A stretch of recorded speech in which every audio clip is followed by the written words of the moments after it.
Om Namo Bhagavate Vasudevaya. Loving obeisances unto the Supreme Being Vasudeva, who is everything there is. Janmadyasya yato anvayaditaratascha artheshu abhigyaswarat tene brahmahridaya adikavaye muhyanti yat surayah tejo vari mridam yatha vinimayo yatra sargo mrisha dhamna swena sada nirastakuhakam satyam param dhimahi. We meditate upon the transcendent absolute being from whom springs forth this universe. He is present in all that exists and yet distinct from everything. He is fully conscious and totally independent. He revealed to the first seer Brahma the import of Vedic wisdom. The material creation, made of threefold gunas, appears in him as though real, like water in a mirage. Being eternally self effulgent, he is ever free of the illusion maya of the material world. We meditate upon him, the Supreme Being. Nigama kalpataror galitam phalam shukamukad amrita drava sanyutam pibata bhagavatam rasamalayam muhuraho rasika bhuvi bhavukaha. O devotees who relish a taste for divine love, Bhagavatam is the fully ripened fruit of the wish-yielding tree of Vedas, flowing as immortal nectar from Shuka Brahma Rishi. Go on drinking this nectar day after day. We are now entering the 26th chapter of the third Skandha of Bhagavatam. From the last chapter, we see the beginning of the instructions of Lord Kapila to Mother Devahuti. In the last chapter, the Lord specifically instructed on the power of motiveless devotion. In fact, what he said was a beautiful formula for realizing the self. He said that the yoga of supreme spirit, equanimity, being free of the sense of I and mine, is the way to end suffering, and this comes about by pure devotion. Devotion to the Supreme Lord removes attachment to the false sense of I and mine, brings about purity, and thereby ends suffering and brings the true yoga of equanimity. And how devotion comes about is through association with great saintly beings. Therefore, that forms the foundation, association with saintly beings who are always only talking about the glories of God, the pastimes of God, the teachings of God. Associating with saintly beings brings about devotion, and motiveless devotion, which brings about detachment and giving up of the false sense of I and mine, which brings about purity, and which in turn brings about equanimity. So, this was the nice way in which Lord Kapila unfolded the glory of devotion and how satsang or sadhu sangha, association with saints, is the foundation. And he concluded by saying, therefore, through intense devotion, be surrendered unto me and you will stabilize in your truth. He said the last verse, Tivrena bhakti yogena mano may arpitam sthiram. Sthiram, a mind fixed in surrender unto me, my arpitam, through intense devotion. Tivrena bhakti yogena. So this is the essence of the last chapter. Now he goes on to describe Sankhya Yoga in terms of the details of Prakriti and Purusha in this chapter. So Lord Kapila continues, he says, I will now describe one by one the various categories of Purusha and Prakriti. First of all, he says, the Purusha is no other than the spirit, pure consciousness. So this knowledge of Purusha and Prakriti is not philosophical knowledge, but the direct perception of this brings about devotion and brings about the ending of the knot of ego and thereby freedom from suffering. So, with this intent, he describes this teaching and he says, Purusha is pure spirit, pure consciousness, which is beginningless, which is devoid of any attributes and so on, and it is untouched by matter, by Prakriti. But Prakriti, which is the energy of Purusha, comes to associate with Purusha as a play. It says as lila. So through as a play, by in the form of a play, this energy of Purusha, which is Prakriti, the material energy, comes to associate with Purusha, and Purusha, which is ever free out of its own Maya, takes on Prakriti, this energy of matter, and abiding in Prakriti, the Purusha seemingly falls prey to the identification with Prakriti, and thereby Purusha, that is the pure consciousness, attributes doership of actions to itself, even though all actions are done by Prakriti. And this feeling of doership is what binds this pure consciousness or Purusha seemingly to actions, even though in reality the pure consciousness is a non doer and only a witness. Therefore, this bondage through action, which subjects him to this apparent suffering and apparent cycle of birth and death, is all caused due to this false identification as doer, which is in reality the Prakriti. So, this is the essence of the highest level teaching of Purusha and Prakriti, which is given in Bhagavad Gita 2. Krishna says in third chapter, he says, Prakrite kriyamanani gunaihi karmani sarvashaha. All the activities are done by the three gunas of Prakriti. Ahankara vimudhatma karta ahamiti manyate. Because of this false ego, the Atma, the pure self, wrongly thinks of himself as the doer. Now, an important point to clarify here is the Purusha, the spirit, is in reality never the doer and also never affected. So, what is affected? This false ego, this knot between consciousness and matter, is only an apparent identification which in reality doesn't touch the true spirit or true consciousness. So, this false identification seemingly of consciousness with Prakriti, with matter, is causing the apparent suffering of consciousness, but in reality, consciousness is ever untouched. It is like the sunlight in the room that illuminates the room.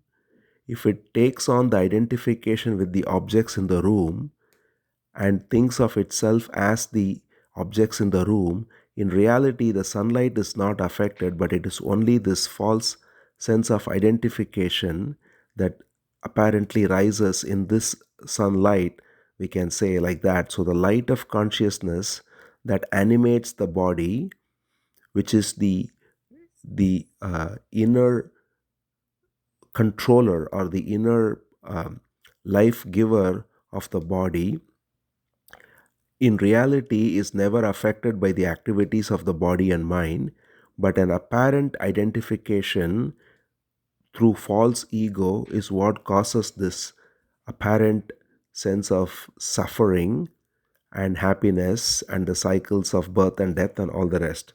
So, therefore, it is said that this very identification is itself an activity of Prakriti.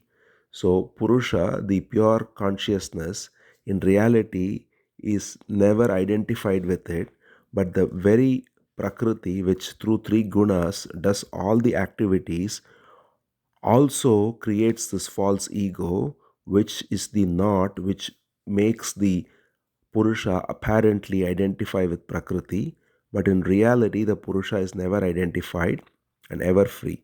That's why in Bhagavad Gita, in the 15th chapter, Krishna says that there is the matter and then there is the apparent identification And then the true self, which he says is beyond this, is Purushottama. That is, he says, I am Purushottama.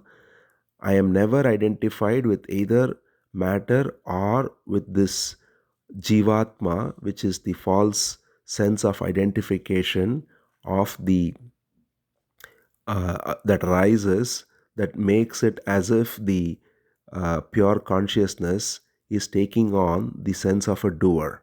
But Purushottama, who is the supreme person, is untouched by this because he is the pure being, the pure Purusha, the pure consciousness that never is touched by this false identification.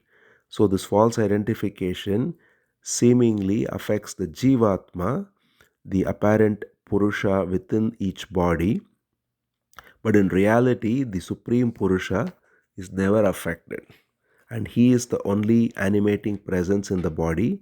The apparent Jivatma, who seems to be the individual, is only a false projection that is, in fact, an activity of Prakriti, the false ego, and all that is there is the Paramatma, the or the Purushottama, the Supreme Being.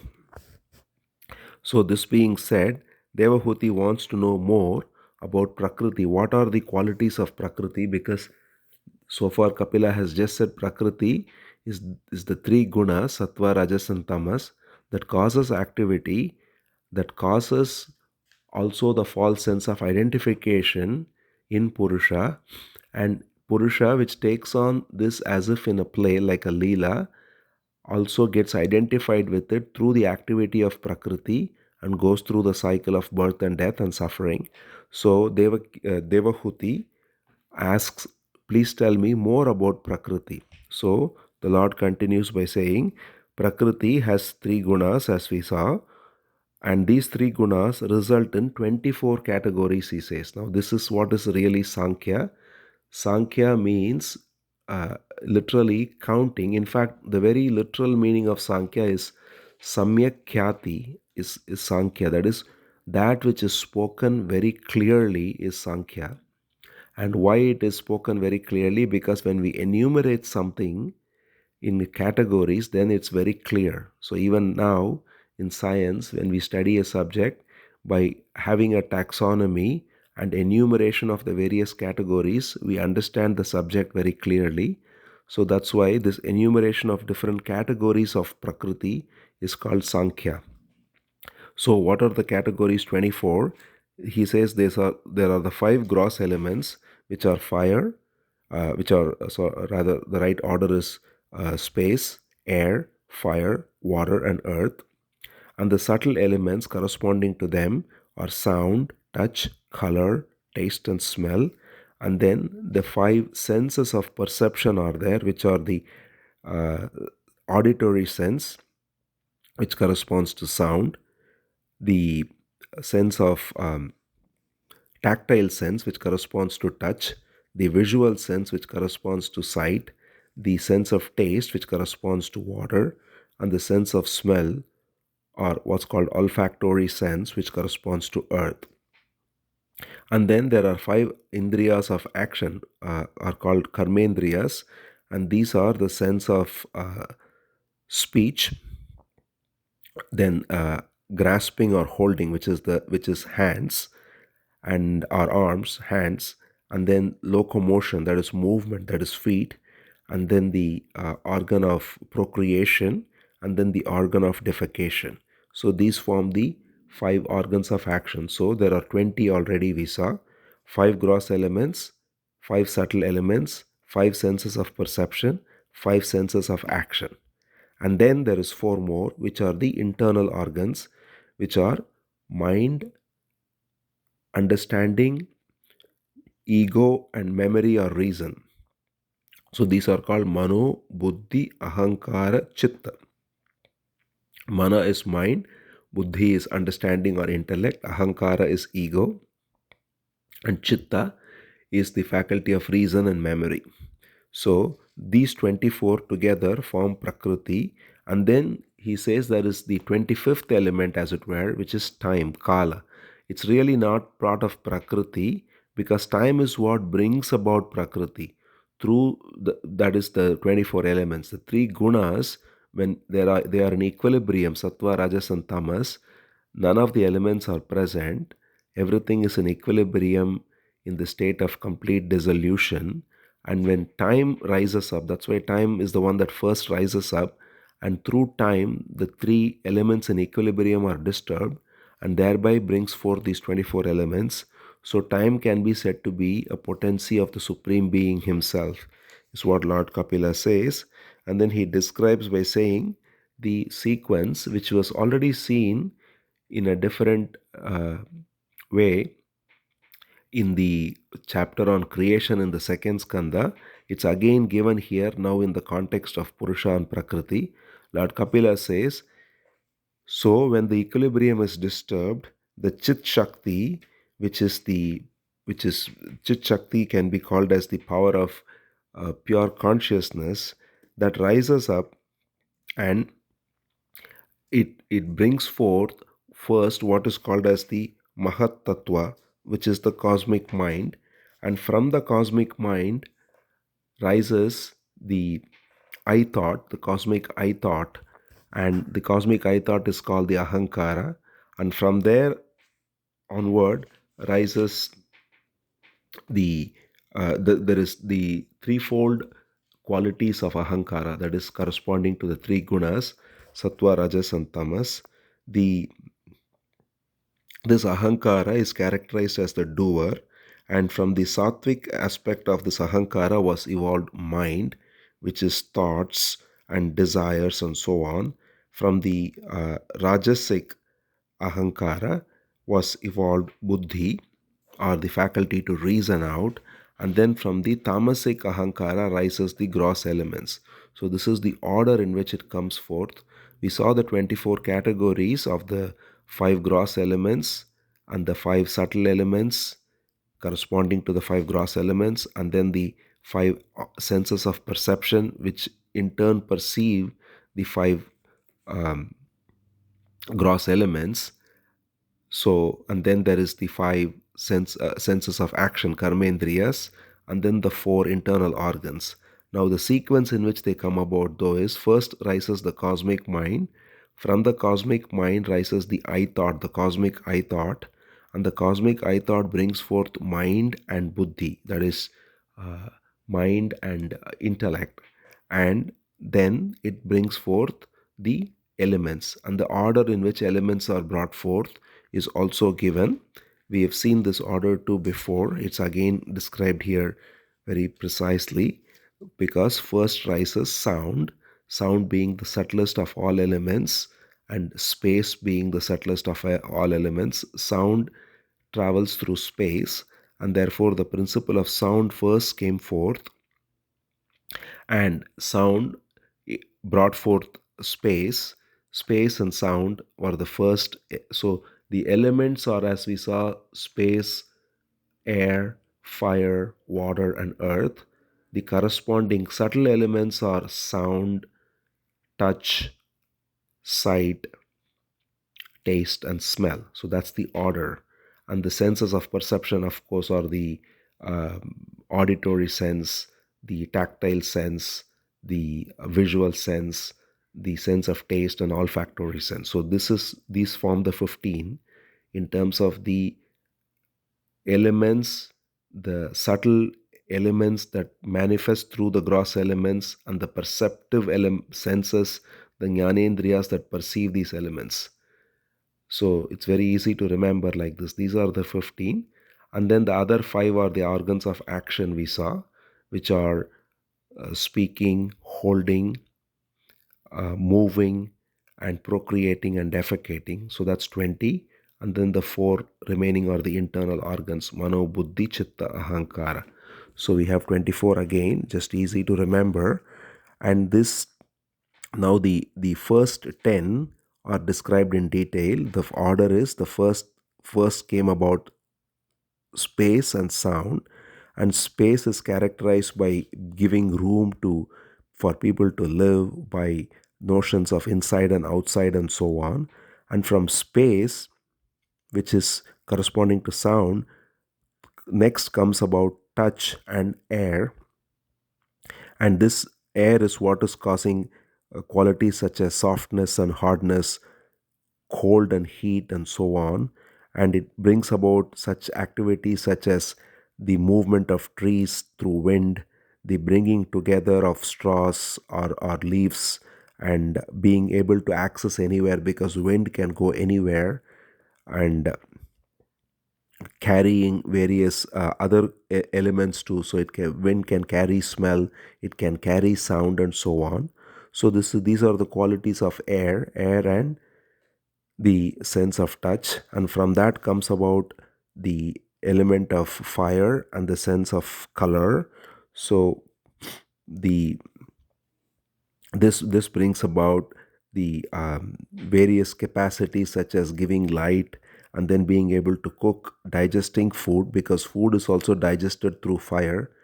Krishna says in the Gita, aham vaishvanaro bhutva praninam dehamashritah. He says, I am the fire in the stomachs that makes food digested. So, the very fire of digestion is also from the element of fire, just as the fire that gives light, the fire that cooks, the fire that gives rise to hunger, even. All of these are uh, characteristics of fire, and it's corresponding to the subtle element of color. And then from there comes about the element of taste and water, and taste is of six qualities, or six, there are six tastes which are described very precisely in Ayurveda. They are sweetness, bitterness, pungent, which is very hot or spicy, salty, sour, and astringent. Astringent is a very um, kind of specific taste. Things like asafoetida are known for astringent. So that's the taste of astringent. We all know sweetness, bitterness, saltiness, sourness, and then the last is the pungent or hot and spicy taste. So these six tastes come about, and they they correspond to the sense of taste and the element of water. And water, of course, is very essential to life itself, and it also has the qualities of driving away heat and removing thirst and all the rest. And then finally, from the element of water and the sense of taste comes about earth, which is the sense of smell. And smell is also of very different qualities. It can be offensive, it can be fragrant, it can be mild, it can be strong, it can be in different ways. And this sense of smell manifests along with earth, and earth is what, of course, gives the gross structure. It is the grossest of all elements. It gives ability to hold things like holding water, holding substances within, to limit space by creating walls and dividing. All of these are elements of earth. So after describing these elements, then he talks about the various senses which are corresponding to these elements. As we already saw, the sense of the sound corresponds to auditory sense, touch corresponds to tactile sense, color corresponds to the visual sense, and then taste corresponds to the sense of taste, and smell corresponds to the olfactory sense. And so these are the five senses, the jnanendriyas.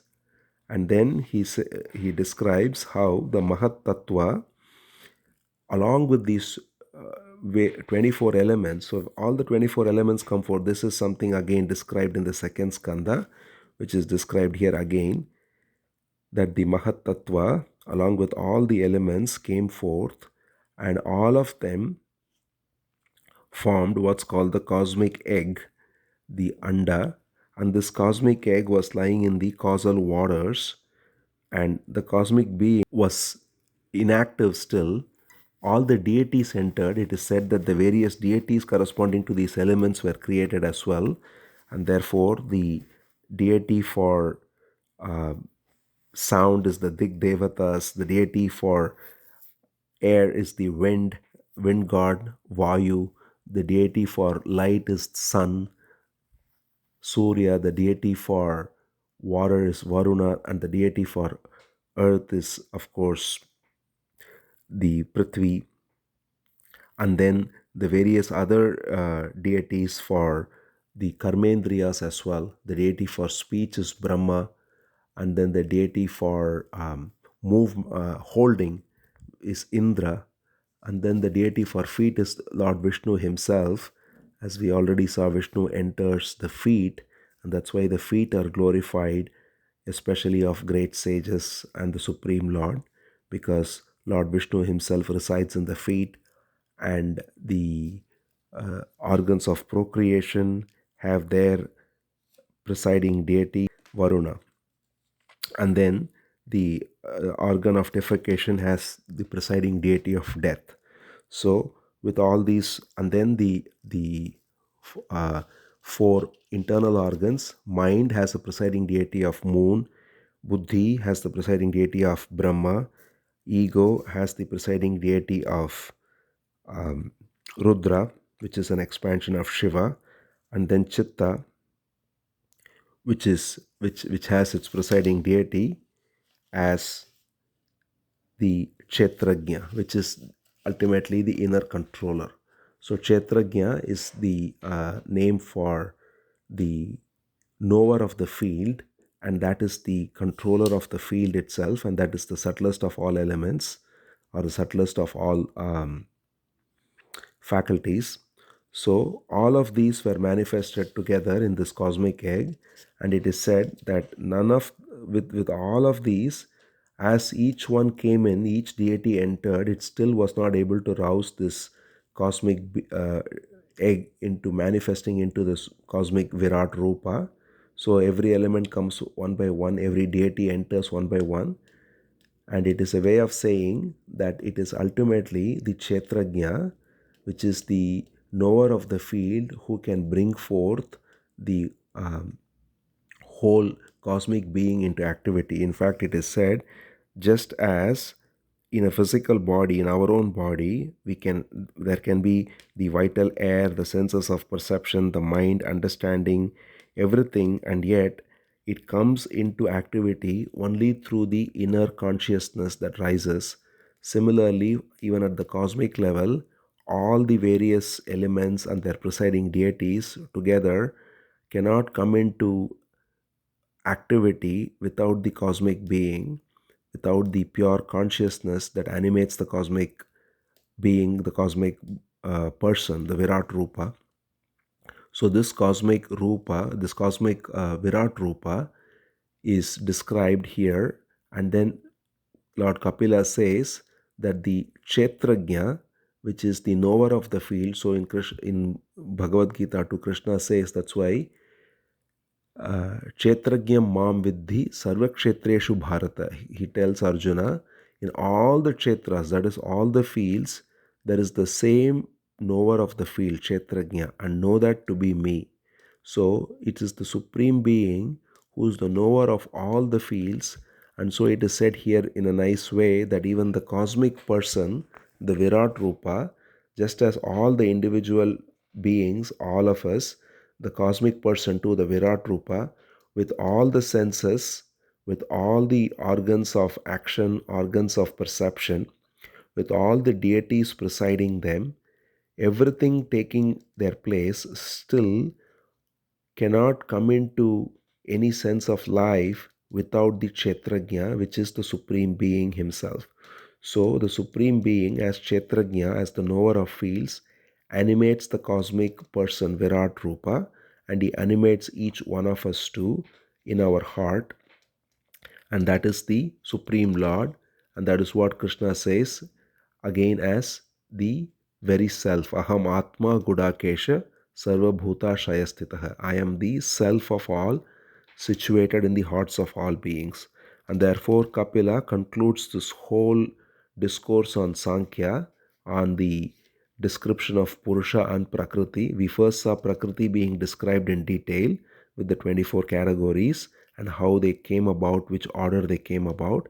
And then Purusha, which is the cosmic being, the Kshetrajna, in reality the inner controller, who brings it all together and gives it life for the universal form Virat Rupa to rise forth, and also thereby for all the individual forms, all the jivas to rise forth. And therefore, the conclusion of all of this is that it is the Kshetrajna, the Purusha, who is the source of everything, who is the life of everything. And therefore, Kapila concludes by saying, through devotion, dispassion, and wisdom, with a concentrated mind, one should contemplate on this inner controller, this Kshetrajna. Bhaktya Viraktya Jnanena Vivichyatmani Chintayet. He says, contemplate upon this inner controller, this pure consciousness, that which animates the individual and the cosmic, that which is the source of everything, that which makes everything possible. This pure being, pure consciousness, contemplate on it with devotion, detachment, and wisdom. And that is the way to realize our true self, because that is our true self. So, with this chapter concludes. Om Namo Bhagavate Vasudevaya.